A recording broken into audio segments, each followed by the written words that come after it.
पुढील बातमीकडे चाकणकरांनी महिला आयोगाच्या पदाचा दुरुपयोग केलेला आहे। महिला आयोग माजी सदस्य उत्कर्षा रुपवते यांनी हा आरोप केलाय। चाकणकरांनी जनसुनावणीमधून महिलांचे प्रश्न सोडवले का असा सवालही त्यांनी उपस्थित केलाय। राज्य महिला आयोगाच्या माजी अध्यक्ष रुपाली चाकणकर यांनी पदाचा दुरुपयोग करून हे सर्व प्रकरण केलेलं आहे। चाकणकरांनी किती जनसुनावणी कधी घेतल्या याचा सुद्धा उत्तर त्यांनी द्यावं असे अनेक सवाल हे उपस्थित केलेत। तर उत्कर्षा रुपवते यांच्यासोबत संवाद साधलाय आमच्या प्रतिनिधी ज्योत्स्ना गंगणे यांनी। पाहूया। अशोक खरात प्रकरण असू दे, त्याच्यामध्ये रुपाली चाकणकर यांना समन्स पाठवण्यात आलेलं, मात्र अद्यापही त्या चौकशीसाठी किंवा त्यांची जी माहिती घेण्यासाठी जे त्या पोलीस स्टेशनला पोहोचलेल्या नाहीयेत। तुम्ही स्वतः सुद्धा राज्य महिला आयोगाच्या सदस्य राहिलेल्या आहेत। नेमका प्रोटोकॉल काय असतो किंवा नेमका अशा प्रकारच्या अशोक खरात सारख्या प्रकरणामध्ये ज्या राज्य महिला आयोगाच्या अध्यक्षा हे त्यांना गुरुस्थानी मानत असतात, तेव्हा समाजामध्ये काय इम्पॅक्ट जात असतो?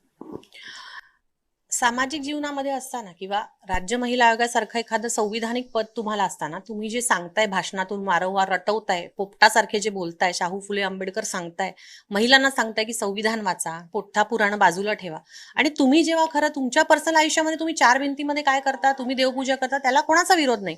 तुम्ही जेव्हा सार्वजनिक ठिकाणी जाऊन एखाद्या माणसाला तुमचं गुरु मानता, त्यांचे पाय धुता, त्यांची पूजा अर्चा करता, आणि तुम्ही हे म्हणता की माझे आई वडील आहेतच पण मला घडवणारे हे आहेत, आणि मग त्या माणसाचं जेव्हा हे सगळं निघतं तेव्हा तुम्ही म्हणता की मला याच्याबद्दल काहीच माहिती नाही। मला वाटतं ही कुठेतरी चुकीची भूमिका आहे। आयोगाकडे बघण्याचा महिलांचा एक मोठा व्यापक दृष्टिकोन आहे। त्या संस्थेबद्दलची एक वेगळी आशा आहे, की अपेक्षा आहे की आम्हाला न्याय मिळेल, बदलली असं म्हणायचं तुम्हाला? ती आशा अपेक्षा त्याला आज कुठेतरी एक तडा गेलेला आहे। ती जी आशा आहे, ती जी अपेक्षा आहे, जो विश्वास आहे आयोगावरचा, तो महिलांचा सातत्याने कसा राहील यासाठी खरं तर सरकारने आता पुढे प्रयत्न करण्याची गरज आहे। आता जी सगळी चौकशी सुरू आहे ना, त्याच्यामध्ये दोन गोष्टी प्रामुख्याने आहेत।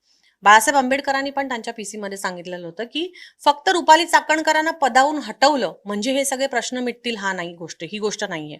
त्या चौकशीमध्ये, त्या व्हिडिओजमध्ये जे लोक अडकलेले आहेत, ज्यांचे व्हिडिओज आहेत, आमच्याकडे इत्तंभूत माहिती होती की त्या सगळ्या प्रकरणामध्ये आजी माजी मंत्री, आजी माजी खासदार, त्यांची मुलं हे पण तिथे आहेत, आणि हा जो भोंदू खरात हे फक्त शोषण स्वतः करत नव्हता, तर हे जेव्हा करत होते त्याचा तो विटनेस पण आहे।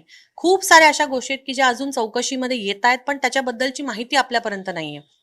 या सगळ्या गोष्टींवरती खरं तर महाराष्ट्रामध्ये काम म्हणजे एक काहीतरी प्रॉपर त्याच्यामध्ये निकाल लागला पाहिजे। जर्नलिस्ट मनोज सह ज्योत्स्ना गंगणे, जय महाराष्ट्र, मुंबई।